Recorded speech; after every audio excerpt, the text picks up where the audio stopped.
user dari Thrift itu yang rugi itu yang karakternya seperti apa? Satu yang ikut kata orang. Kalau dikasih call, nggak mau analisa dulu, kan nggak boleh. Mau siapapun yang bilang, termasuk saya, kalian harus punya conviction sendiri. Kan saya kemarin bilang, kesalahan paling fatal dalam berinvestasi itu you don't know what you invest in.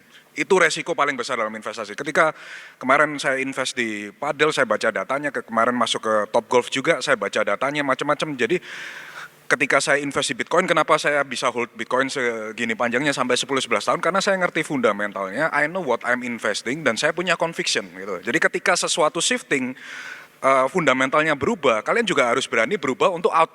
Nah, ini kebanyakan orang nggak ngerti fundamentalnya, ketika turun, nggak mau di cut loss, nggak mau shifting. Nah, saya kalau Bitcoin fundamentalnya berubah, saya pasti akan keluar juga. Tapi masalahnya dalam periode ini, saya masih belum melihat ada shifting fundamental. Itu makanya saya bilang, kesalahan paling besar seorang investor adalah you don't know what you investing in. Itu pertama. Kemudian kedua, itu nggak disiplin TP dan cut loss di altcoin.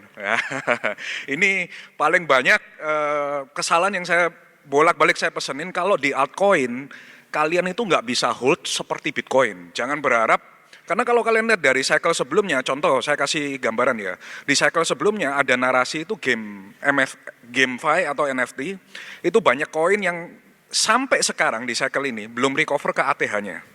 Dan itu udah turun 90%. Andai kata kalian waktu turun 30-40% kalian nggak cut loss ya, kalian stuck di sini, dan kalian lihat bahwa hype-nya udah nggak ada lagi ke arah game NFT. Sekarang pindahnya lagi kan ke PubDex, kemudian ke sektor stablecoin dan lain sebagainya.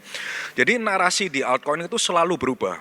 Dan ketika kalian memegang altcoin, kalian harus benar-benar memperhatikan. Kalau udah shifting fundamentalnya, sentimennya udah berubah, dan kalian udah merasa harganya udah nggak convertible, harus cut loss, rajin. TP pun juga sama, jangan sampai udah naik untung cuan masih berharap lagi 1000 kali lipat, 100 kali lipat.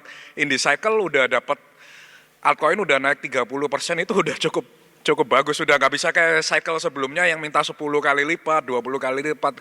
Yang penting sekarang kalau megang altcoin, cuan TP, rotate ke Bitcoin sambil kita nunggu cari peluang lain atau rotate ke stablecoin. Itu dua kesalahan yang paling common sih. Oke.